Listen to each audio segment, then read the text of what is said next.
আগত Prosenjit Ghosh welcome to Santiniketan মেলা। আমি তো এখন শান্তিনিকেতনে। তোমার জন্য অপেক্ষা করছি। যারা শান্তিনিকেতন মেলা দেখতে চাও তারা আজ এবং কালকের মধ্যে চলে এসো, কারণ কালকে শেষ।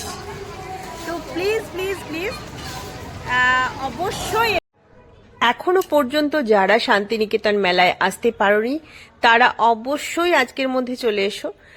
তো শান্তিনিকেতন মেলাতে দেখার কি আছে সেটা আমি বলি। প্রথমত তো মানুষকে হাঁটতে হবে, আর হাঁটাটাই দেখার। আর এটা একটা প্রতিযোগিতাও বলতে পারো, কারণ এতটাই বেশি হাঁটতে হয়। আমরা হাঁটতে হাঁটতে হাঁটতে যদিও আমাদের সেই তুলনায় হাঁটাহাঁটিটা কম হয়েছে, কারণ আমরা টু হুইলার এসেছিলাম। তো আমাদের গাড়িটা রেখেছি রতনপল্লীতে। তো জীবক থেকে আমরা হেঁটেছি। জীবক থেকে হাঁটা তখনই যাবে যখন তোমরা টু হুইলারে আসবে।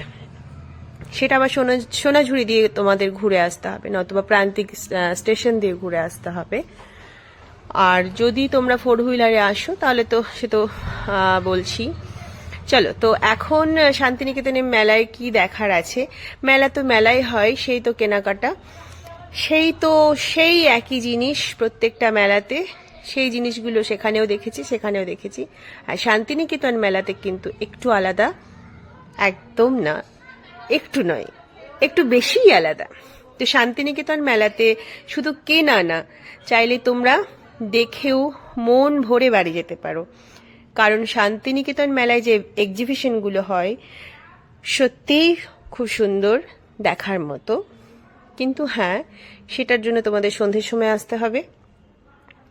আর বিকেলই আমাদের শান্তিনিকেতনে আশেপাশের প্রাঙ্গণগুলোতে, বিশেষ করে কাচ মন্দিরে যে প্রোগ্রামগুলো হয় সেটাও দেখার মতো। আশপাশেও শান্তিনিকেতনের অনেক জায়গাগুলোতেও অনেক ধরনের প্রোগ্রাম হয়। তাছাড়া স্টলগুলোতেও অনেক ধরনের প্রোগ্রাম হয়, কবিতার আসর, গানের আসর, বাউল আসর, অনেক কিছু। এগুলো সেটা কিন্তু মোটামুটি সন্ধ্যার থেকে হয়। তাছাড়াও শান্তিনিকেতন এলে সোনাঝুরি তো আছেই, একটা আলাদাই অন্যতম একটা প্লেস, খুব আনন্দকর। সংযুক্ত কুণ্ডু তোমাদের জন্য অপেক্ষা করছি। মেলায় আসতে গেলে প্রথমে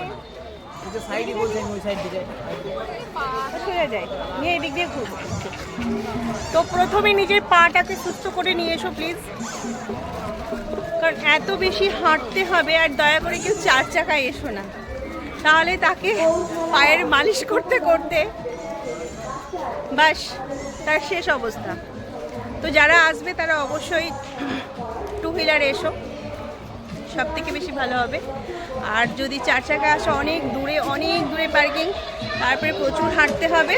আর যারা বাসে আসবে তাদের জন্য সব থেকে সহজ, কারণ বাস স্ট্যান্ড থেকে শান্তিনিকেতন খুবই কাছে, জাস্ট পায়ে হেঁটে 5-10 মিনিটের। আর চার চাকায় আসলে কিন্তু আধ ঘন্টা 40 মিনিট বা তারও বেশি হাঁটতে উঠতে পারে। তো আমরা এসেছি আমি আর বোন।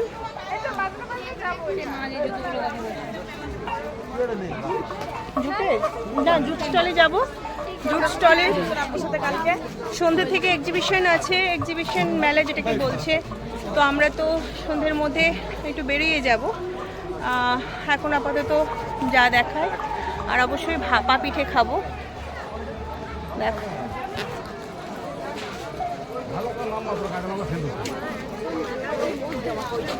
কারণ শান্তিনিকেতন মেলায় এসে ভাপা পিঠে খাবো না, এটা তো ভাবাই যায় না। দেখতে থাকো।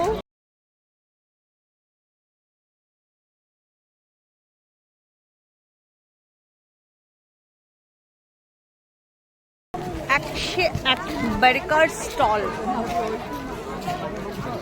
101 বার্গার স্টল।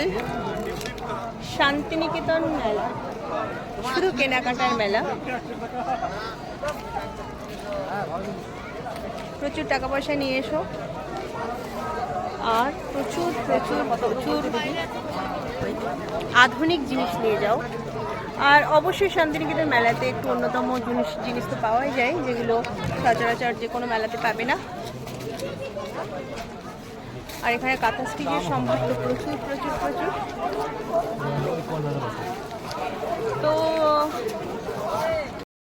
আর একটা কথা বলি, শান্তিনিকেতন মেলা বলে না, যে কোনো মেলাতে গেলে বাচ্চাগুলোকে দয়া করে বাড়িতে রেখে আসবে, একদম আমাদের মতো যারা হাত পা উইয়ার ফ্লাইং বার্ড, ঠিক আছে? তো আমাদের মতো এনজয় করতে গেলে কিন্তু অবশ্যই বাচ্চাগুলোকে আনা যাবে না, আর আনলে ওদের জন্য একটা দিন আর নিজেদের জন্য একটা দিন বেছে নিতে হবে, কারণ যে কোনো মেলা মানে হাঁটাহাঁটির ব্যাপার, হারিয়ে যাওয়ার ব্যাপার, সেক্ষেত্রে বাচ্চাদেরকে একটু গাইড করতে হয়, নিজেদের আনন্দটা চলে যায়, আর অনেক বেশি দায়িত্বে থাকে, দায়িত্বের মধ্যে থাকতে হয়। তো যাই হোক, অনেকজন এলে অসুবিধে নেই। আমার কথা শুনে যারা ভাবছো শান্তিনিকেতন মেলা কি তাহলে সত্যিই শেষ, তো তাদের জন্য বলে দিই, হ্যাঁ, শান্তিনিকেতন মেলা এক্সিবিশনের ক্ষেত্রে শেষ, আজকেই লাস্ট। আর ভাঙা মেলা যেটাকে বলছে ওটা আরও 7 দিন থাকবে। তো যেটা প্রত্যেকটা মেলাতে যে ধরনের থাকে ব্যাপারগুলো সবটাই থাকবে, শুধু এক্সিবিশনটা আজকেই শেষ হয়ে যাবে।